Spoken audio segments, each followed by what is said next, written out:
Afternoon. Man, what a thriller. Crazy ride. A lot of emotions on the sideline. I can only imagine what the emotions are like as you all were watching on the tube.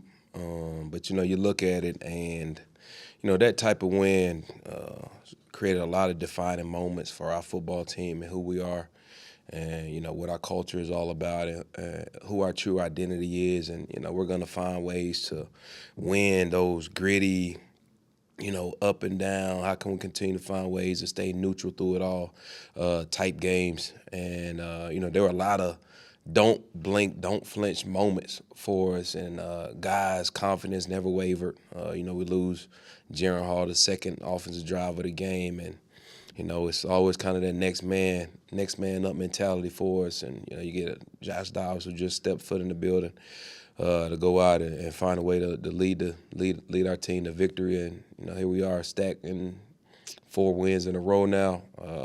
Excited to get back to U.S. Bank to where, we haven't had great success.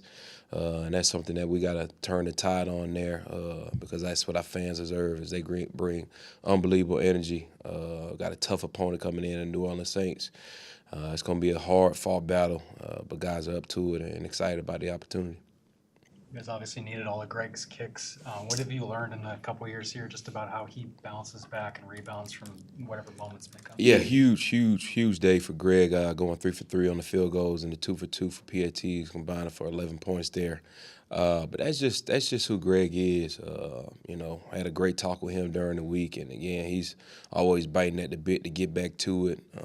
Just kind of truly trust himself, really has an unwavering confidence about himself and how he goes about it week in and week out.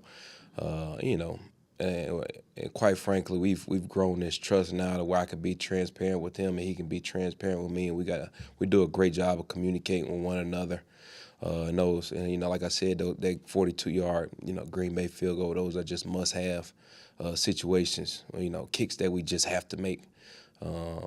And there's no excuses or anything about that. And so, Greg takes that and he understands that. And he has high expectations for himself. But, his confidence never wavers. He can miss one, he'll come right back and feel just good about hitting that one as he did the previous one. He's in a great spot this week. We did a great job with the operation, had a lot of moving parts with Darisaw being down. Some guys had to step in. And, it takes the whole unit from the snap to the hold, and most importantly to the guys up front protecting, and they did a great job of doing that. What does that transparency look like when you're talking about just that trust built over time? Yeah, I think it kind of boils down let's be honest with ourselves on was it a good hit, what was the reason behind missing it? Was the operation clean? Not trying to throw anybody under the bus, but we want to make sure that we're holding each other accountable and making sure that we're getting the very best out of, each and every individual that's part of that unit there. And so we got to make sure we have a good understanding of, what the issue might have been, that causes these misses or how can we get them fixed. It's hard to fix issues if everything was it felt good off the foot or everything clean operation. I just missed it. That's just not good enough. There has to be a reason why. And so it's important that we're able to kind of figure out what that is. How much better have you gotten at having those conversations with the kicker over the course of your career? Really good.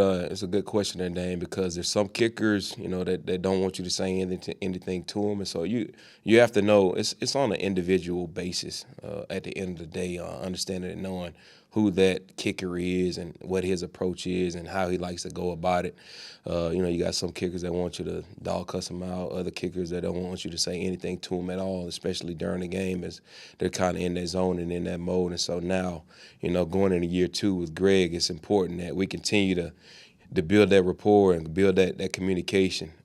We kind of gotten to that point now where there's a full-on trust and true transparency on, how he wants me to approach him and, just what's the best way I can get the most out of him, in terms of how he wants me to coach him.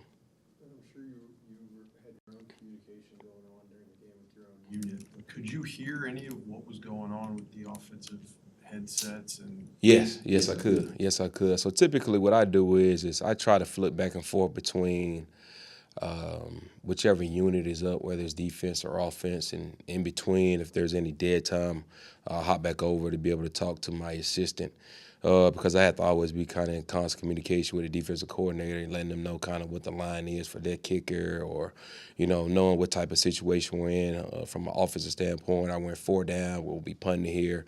What's the line we got to get to for Greg to feel good about, going out to try to attempt for a field goal. And so, I was on the offensive headset, and there was a lot of communication going on, as you all can imagine, with a guy who just stepped foot in the building 3 days ago, and now has to find a way to, call plays, figure out, where guys are even aligning at, emotion shifts, cadences, as you all have heard about. So it was unbelievable job by, the entire offensive staff, from an offensive line standpoint, to Chris Cooper, to Chris O'Hara, quarterback coach, Grant Udisky, the assistant, KO and Wes. And, it was a full-on, sort of offensive guys just coming together and finding ways to put this guy in the best situation or for us to find ways to win. What stands out most about what you heard from Kevin and his communication? I think the biggest thing is the poise that he had and how he was communicating to Dobbs. Really being on top of getting the play in early, just so he has a little bit of time to kind of explain to him what the cadence is, what type of look he might have to expect. That's all happening because the headset's cut off at right around 15 seconds. And so he's trying to get the call in early enough so that Dobbs can communicate the call to the huddle. But now he can kind of be able to provide them with some little tidbit spark notes on kind of what the lay of the land looks like, how to basically paint the picture for him, just to give him the best opportunity to go out there and execute the play at a high level. Just to be a part of that, I mean, like in the moment. It was. I can't even describe it. I haven't been a part of anything like this. I don't know if in the history of NFL if this is something that's been done before or. But a huge credit to Josh Dobbs. Everyone has talked about how smart of an individual he is and how quickly he can basically regurgitate and put together a playbook. For him to be able to go out and go 18 of 30 or 20 or 30 or whatever it was, says a lot to his preparation, says a lot to the coaching staff to get him prepared and ready. But again, the poise that KO had, and, the entire offensive coaching staff and even the offensive unit, to really back him, stay confident in him, and give him a comfortability in the huddle that he needed. Hostile environment on the road. It's not easy to go do that. You mentioned knowing some of the guys' nicknames instead of names, but your presence and stature is established with nicknames. What one have you bestowed on him, given that there's a few floating around now? I don't know. I haven't. There's some names floating around. I haven't had an opportunity to kind of astronaut. Yeah, I like that. Let's stick to that, Craig. Let's stick to that. A couple minutes ago, I was talking about Jordan Hicks and just his impression of Jordan, what he's meant to this team. I don't know how much he sits in the special teams room, but just what do you think? Jay Hicks is he does sit in the special team meeting. Typically, he comes in on Fridays, and I mean, you want to talk about a true leader, a guy out in front of the group, does a great job of communicating to the guys. He's working with a really young core of linebackers. You look at Brian Asamoah and Ivan Pace. It's just a lot of good guys in that room, and he's at the helm of it, through thick and thin. I think the biggest thing is because we are such a check with me type of defense, a green dot like Jordan